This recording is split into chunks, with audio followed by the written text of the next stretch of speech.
Brought to you by PrayLatin.com, makers of prayer cards featuring complete English phonetic renderings of Latin pronunciations. In our time, we are seeing a growing number of Catholic bishops, mostly from the Western world, expressing their disdain and disgust with the synodal process. This has come in various forms. Recently, Biskup Athanasius Schneider appeared on EWTN, and I covered that a couple of days ago. He was following up with the words of Cardinal Gerhard Mueller, who also appeared on EWTN, an appearance that set off a firestorm of controversy, including the Vatican essentially declaring EWTN to be a schismatic organization. Both of these bishops have said that the synodal process that we're seeing manifesting most nakedly in Germany and in Belgium and some other places is tantamount to a rejection of the Catholic faith, an organized move to change the Church, or as Cardinal Gerhard Mueller termed it, a hostile takeover. What I have for you today is something interesting. Biskup Athanasius Schneider has a letter that was published on LifeSite News' website. It's addressed to the general public. I have it for you here in full. Bishop Schneider tells us that we have no duty to obey heretical bishops or even a pope if they're trying to destroy the deposit of the faith. For those of you who think we must obey Francis in everything, Schneider disagrees, to put it mildly. Now, I know some of you have real questions about Schneider. You know, he says these things and then concelebrates the Mass with Francis, though strictly speaking, that's not what happened. What happened was he concelebrated the Mass with his bishop while Francis was there. At least that's how it's supposed to be on paper. But nonetheless, many of you have questions. He concelebrated a Mass essentially with Francis while also saying these things. You'd have to ask the bishop about that for yourself. His advice here is rooted in the deepest theology of the Church. It does at times get a little dense, but I think you'll be able to follow what he's saying pretty well. We have no duty to follow these people, going back all the way to not just St. Thomas, but St. Augustine, and yes, even to St. Paul rebuking St. Peter. I'll be curious what you think about this. So, without further ado, The Correct Meaning of Obedience to the Pope by Biskup Athanasius Schneider. The Holy Church is first and most deeply a divine institution, and she is a mystery in its supernatural meaning. Secondly, it has also the human and visible reality, the visible members and the hierarchy, Pope, Bishop, Priest. When Mother Church is going through one of the deepest crises in her history, as she is in our time, where the crisis touches all levels of the Church's life to a frightening extent, divine providence is calling us to love our Mother Church, who is humiliated and mocked, not in first place by her enemies, but from within, by her shepherds. We are called to help our Mother Church, each of us in his place, to help her for a true renewal through our own fidelity to the immutable integrity of the Catholic faith, through our fidelity to the constant beauty and sacredness of her liturgy, the liturgy of all ages, through our intense spiritual life in union with Christ, and through acts of love and charity. The mystery of the Church is greater than just the Pope or the Bishop. Sometimes popes and bishops did harm to the Church, but at the same time, God used other instruments, often the simple faithful, simple priests, or a few bishops, to restore the holiness of faith and life within the Church. To be faithful to the Church does not mean to obey interiorly all words and acts of a pope or a bishop, since the pope or a bishop are not identical to the entire Church.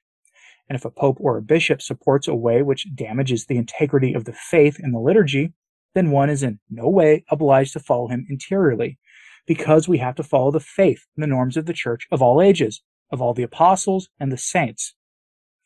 The Catholic Church is the one and only Church which Christ founded, and it is the express will of God that all men should become members of his one Church, members of the mystical body of Christ.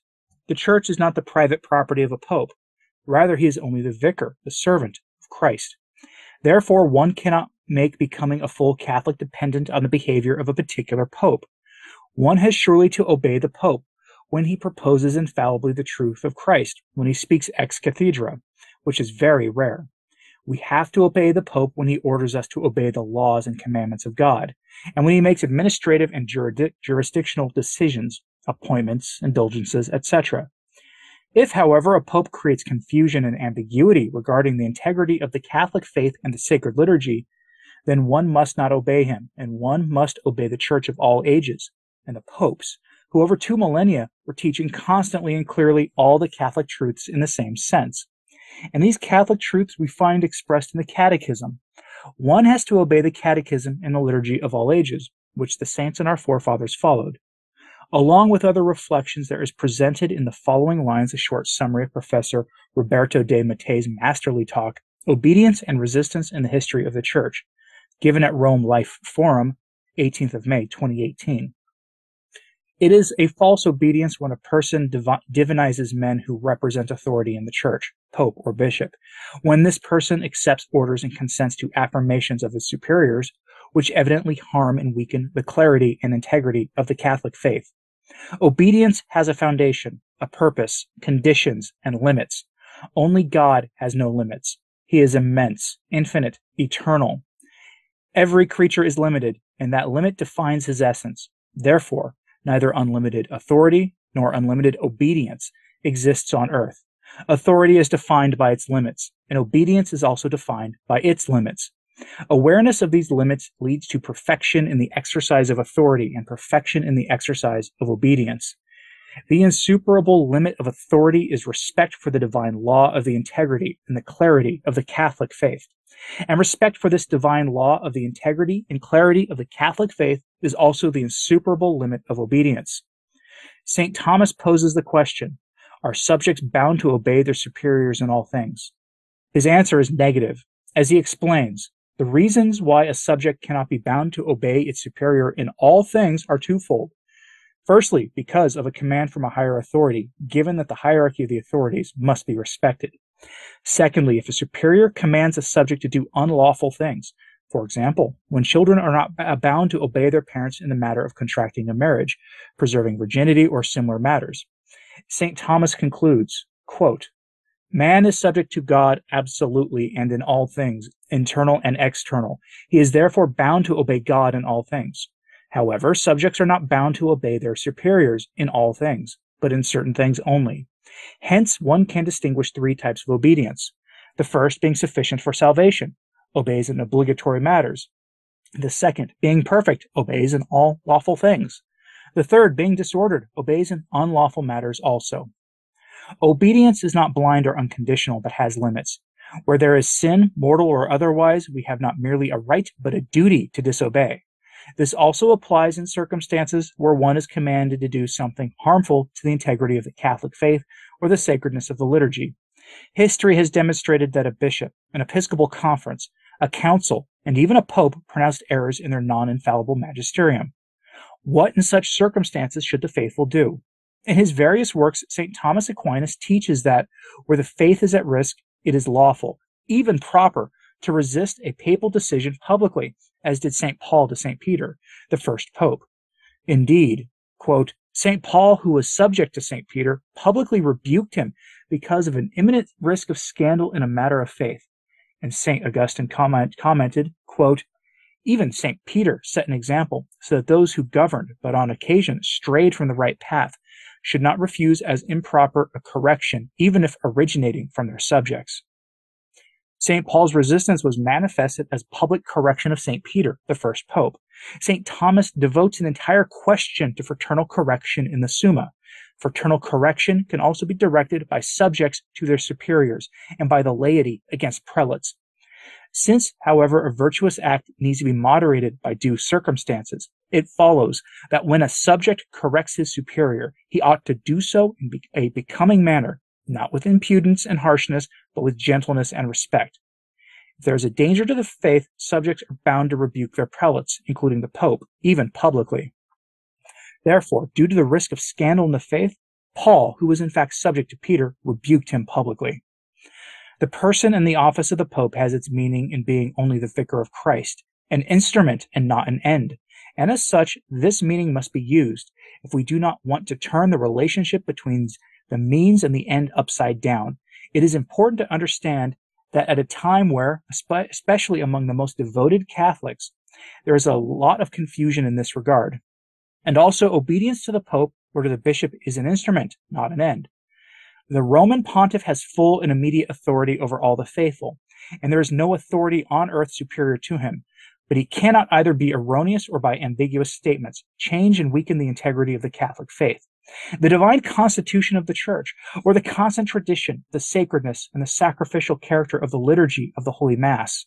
If this happens, there is the legitimate possibility and duty of the bishops, and even of the lay faithful, not only to present private and public appeals and proposals of doctrinal corrections, but also to act in disobedience of a papal order, which changes or weakens the integrity of the faith, the divine constitution of the Church, and the liturgy. This is a very rare but possible circumstance, which does not violate but confirms the rule of devotion and obedience to the Pope, who is called to confirm the faith of his brothers. Such prayers, appeals, proposals of doctrinal corrections, and a so-called disobedience are, on the contrary, an expression of love for the Supreme Pontiff, in order to help him to convert from his dangerous behavior of neglecting his primary duty to confirm the entire Church unambiguously and vigorously in the faith. One must recall also what the First Vatican Council taught. Quote, "The Holy Spirit was promised to the successors of Peter, not so that they might by his revelation make known some new doctrine, but that by his assistance they might religiously guard and faithfully expound the revelation or the positive faith transmitted by the apostles." See the First Vatican Council Dogmatic Constitution, Pastor Eternus. For the last few centuries, a legal positivism prevailed in the life of the Church, combined with a kind of papolatry. Such an attitude aims at reducing the exterior orders of the superior and the law to a mere instrument in the hands of those who hold power, forgetting the metaphysical and moral foundation of the law itself. From this legalist standpoint, which now permeates the Church, that which the authority promulgates is always just. Traditional spiritual treatises teach us how to obey the Church and the Pope, or the bishop. However, those refer to the times of normality, when the Pope and the bishops valiantly and unambiguously defended and protected the integrity of the faith and the liturgy. We are living now, obviously, in the exceptional time of a global crisis of the faith at all levels of the Church. A Catholic faithful has to recognize the supreme authority of the Pope and his universal governance. However, we know that in the exercise of his authority, the Pope may commit abuses of authority to the evident detriment of the Catholic faith and the sacredness of the liturgy of the Holy Mass, as has unfortunately occurred in history. We wish to obey the Pope, all popes, including the current Pope, but if in the teaching of any Pope we find an evident contradiction, our rule of judgment follows the bimillenary tradition of the Church, i.e. the constant teaching of the popes throughout millennia and centuries. According to Father Enrico Zoffoli, the worst evils of the Church do not originate from the malice of the world, interference or persecution of the laity by other religions, but above all from the human elements which make up the mystical body, the laity and the clergy. Quote, "It is the disharmony produced by the insubordination of the laity to the work of the clergy and the clergy to the will of Christ. To the authority of a pope or a bishop which exceeds the limits of the divine law and the integrity and clarity of the Catholic faith, one must mount firm resistance, which may become public. This is the heroism of our time, the gravest path to sanctity today. To become saints means doing the will of God. Doing the will of God means obeying his law always, in particular, when this is difficult or when this time places us in conflict with men, who, though as legitimate representatives of his authority on earth, pope or bishop, are unfortunately spreading errors or weakening the integrity and clarity of the Catholic faith. Such moments are very rare in the history of the Church, yet they have happened, as is evident in the sight of all, in our time also. Many in the course of history have manifested heroic behavior, resisting the unjust laws of the political authority. Greater still is the heroism of those who have resisted the imposition by ecclesiastical authority of doctrines which diverge from the constant tradition of the faith and liturgy of the Church. Filial, devout, respectful resistance does not lead to departure from the Church, but multiplies love for the Church, for God, for his truth, because God is the foundation of every authority and every act of obedience. Because of the love for the papal ministry, the honor of the Apostolic See, in the person of the Roman Pontiff, some saints, such as St. Bridget of Sweden and St. Catherine of Siena, did not shy from admonishing the popes, sometimes even in somewhat strong terms, as we can see St. Bridget reporting the following words of the Lord, addressed to Pope Gregory XI, quote, "Start to reform the Church that I purchased with my own blood in order that it may be reformed and led back spiritually to its pristine state of holiness. If you do not obey this, my will, then you can be quite sure that you're going to be condemned by me before all my heavenly court, the same kind of sentence and spiritual justice with which one condemns and punishes a worldly prelate who is to be stripped of his rank. He is publicly divested of his sacred pontifical garb, defeated and accursed. This is what I will do to you. I shall send you away from the glory of heaven. However, Gregory, my son, I admonish you again to convert to me with humility. Heed my counsel.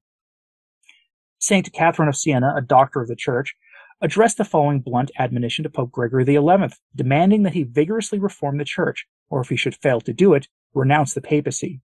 Quote, Most holy and sweet Father, your poor unworthy daughter, Catherine in Christ's sweet Jesus, commends herself to you in his precious blood.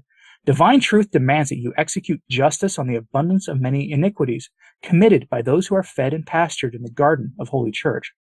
Since he has given you authority and you have assumed it, you should use your virtue and power, and if you are not willing to use it, it would be better for you to resign what you have assumed. More honor to God and health to your soul would it be. When those in authority in the Church, Pope, bishops, as it is the case in our time, fail to fulfill faithfully their duty to keep and defend the integrity and clarity of the Catholic faith and the liturgy, God calls the subordinates, even the little and simple ones in the Church, to compensate for the defects of the superiors by means of appeals, proposals of correction, and most powerfully, by means of vicarious sacrifices and prayers. During the deep crisis of the Church in the 15th century, where the high clergy often gave a bad example and failed grievously in their pastoral duties, Nicholas, Cardinal of Cusa, was deeply moved by a dream in which he was shown that spiritual reality of the power of self-offering, prayer, and the vicarious sacrifice. He saw in a dream the following scene. More than 1,000 nuns were praying in the little church. They were not kneeling but standing. They stood with open arms, palms facing upwards, in a gesture of offering. In the hands of a thin, young, almost childlike nun, Nicholas saw the Pope. You could see how heavy this load was for her, but her face was radiating a joyful gleam. This attitude we should emulate. Signed, Biskup Athanasius Schneider, on the 25th of October, 2022. That was Biskup Athanasius Schneider's latest letter, which was published by LifeSite News yesterday. I have a link to it directly in my show notes today at returntotradition.org. It's the name of this podcast with the .org at the end. Simply go to the website, find the post with today's video title in it, or today's date, and you'll find the link there. Curious what you thought about this. For anybody who's on the fence about disobeying, your bishop if they're pushing this nonsense, does this help you at all? Are you hoping for more concrete things? I'm hoping that some of his brother bishops will read this letter and understand that disobedience for a bishop means something very different than disobedience for you or I as typical laymen. A bishop has more power to do more things when resisting a pope, I think, or maybe in this case, resisting a man who the world sees as pope. I'm curious what you thought of this in the comments. So let me know in the comments what you thought of this. Share this on social media if you can. That really does help. Like and subscribe if you haven't. That helps a lot too. As always, pray for the Church. I'm Anthony Stein. Ave Maria.